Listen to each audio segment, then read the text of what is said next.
Mecha Break is making a lot of noise, but the question is it worth your time?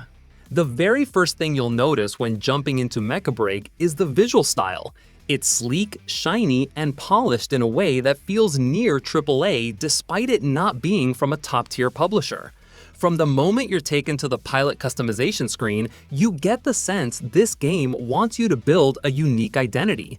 You can tweak body shapes, facial features, and outfits, even if the early demo lacks a wide variety of styles. It's a glimpse of where customization is headed post-launch. But let's be real, the mechs are the real stars. Each one looks massive and intimidating, especially when standing idle in the hangars. That sense of scale is impressive. From sleek flyers to tanky brutes, every machine oozes personality. The art design may be a mix of styles, but it's hard to say these robots don't look cool. That said, during combat, the visual effects can feel cluttered. Explosions, lasers, and missile trails all fight for screen space. This is especially noticeable with mid and close-range mechs. It can be tough to tell who's friend or foe with only a small red health bar as an indicator. Still, this chaos kinda fits the tone. It's a mech war zone. It's supposed to be messy and intense. Now let's talk gameplay. Mecha Break throws you into 6v6 objective-based modes where each player takes control of a mech tailored to different playstyles. Do you like heavy units that absorb damage while defending objectives? That's covered. Or do you prefer fast aerial mechs that zip around the battlefield, capturing and dropping objectives? That's here too. Each mech functions as a kind of hero unit. Think of it like a hero shooter with giant robots. There's enough variety in the roster that most players will find at least one or two mechs that suit their style. That might change later, but for now, the grind didn't seem overwhelming. The movement feels tight, the controls are responsive, and the feedback you get from shooting, dashing, or activating skills makes combat feel weighty and satisfying. One of the most surprising things is the amount of polish the beta already shows. Little details like the pilot performing pre-launch checks before a match add to the immersion. The game includes win-lose cutscenes depending on how your match ends, and even the UI and menu transitions are buttery smooth, with satisfying sound effects and animations. Customization goes beyond the pilot too. You can repaint your mech in great detail, including individual parts, and even match your pilot's jumpsuit to the machine. While paint jobs need to be unlocked per mech, they're priced cheap enough that it doesn't feel like a grind. But it wasn't all smooth sailing. The beta faced some rough patches, especially early on.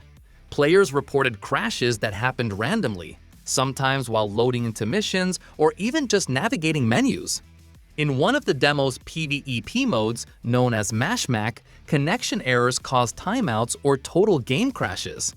Some players got stuck in a loop, joining a game, getting kicked, rejoining automatically, and then crashing again. To make matters worse, this caused penalties for inactivity.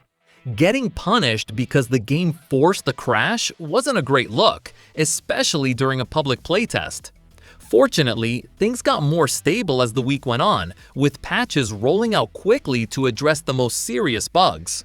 Still, it's a reminder, this is just a beta. Crashes, glitches, and connection issues are all part of the package. Hopefully, the dev team keeps this momentum going and ensures a smooth experience at launch. Another area that needs improvement is the voice acting. Some of the voice lines in the limited story content felt underwhelming or even placeholder-like. There's a chance these were temporary for the beta, and if so, good, because without strong performances, the game's story risks feeling flat, especially in a game trying to build an immersive world. Whether the devs fix this before launch, or whether external factors like industry strikes affect progress, is still uncertain. Now, let's address one of the biggest red flags, the monetization model. Even though the game hasn't officially launched, many players were concerned about the pricing of certain mechs and upgrades. Some units in the beta reportedly cost significantly more to unlock than others, with no clear reason why. A few early reviewers pointed out that the model felt unfair.